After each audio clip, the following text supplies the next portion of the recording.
So, okay, this is Remembrance Service, so I haven't stayed with the reading from the Revised Common Lectionary today. This is a reading from John's Gospel, chapter 15, and it comes within the context of John's material that Jesus uses at the Last Supper. So we've had the occasion of Judas leaving and the 11 disciples left, Jesus talking to those disciples about the church, and the most fantastic imagery of Jesus as the true vine.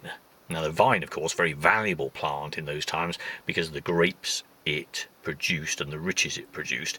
But this is all about the idea that glory and beauty and wonder and even wealth and attractiveness come, in the sense of the grapes anyway, from being bound to the vine.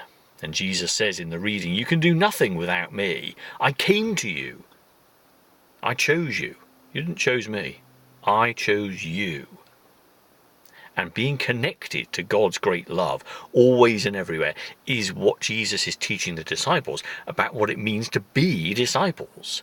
To show love, because that's what he commands them. If you can ever command anyone to love. But here is this sense of, okay, you know about God's great love.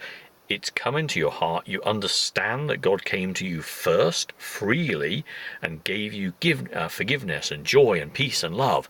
And so the response is to turn that outwards to the world and to, as Jesus says in the reading, bear much fruit, the kind of fruit that endures. And what is that?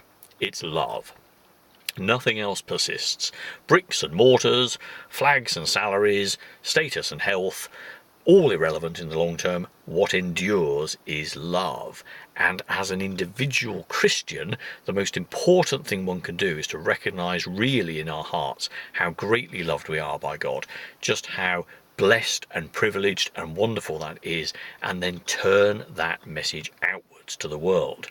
Now, one doesn't have to be an overt evangelist to proclaim the good news in our lives. We are called to be placed exactly where God put us and to light up, to be affirming, to be creative, to be the people who are empathetic, to be the people who espouse values of equality, no barriers, no prejudice. All are loved, all are accepted. This is our Wesleyan heritage, and God's grace comes to us not through worth, but because of what God is and how God is to us. This is the most important thing. And so always and everywhere, the calling of being church, of being disciples, which is what Jesus is talking to the disciples at the Last Supper, is all about, is incarnating that love, being so blown away by it, being so awestruck by that amazing free gift, that we can turn to people, our brothers and sisters in the world, in our normal working lives and in our chance encounters that happen always and everywhere,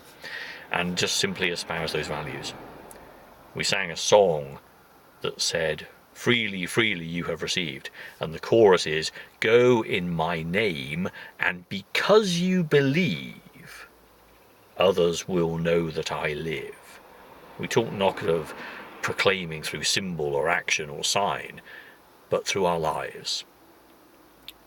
We're called always to see the world around us, recognize where there is need, and have the vision and the courage to rely on God enough to step outside of our traditional structures and be with people, to walk with people, and to love them. Because that is the commandment. Love one another. And that's not in a kind of closed, exclusive group sense.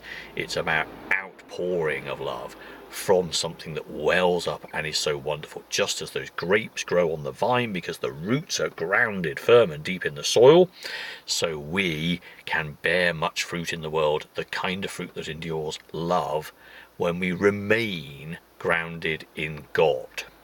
The minute we start going off on our own tangent, or thinking that the things that we believe are more important than God's vision of unity and love, then we're losing the plot.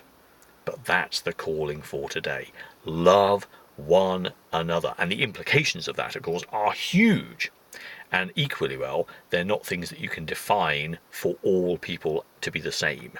Your response to God's good news, to the knowledge that you are loved by the God who made all things, will be different from mine and different from anybody else's, and you don't need to compare. You just need to be, and you need to do something with that knowledge. That's why it was given, a gift, not to be placed in a cabinet and admired or polished once in a while, but taken out on the road and used, because quite frankly it is too good to keep to yourself.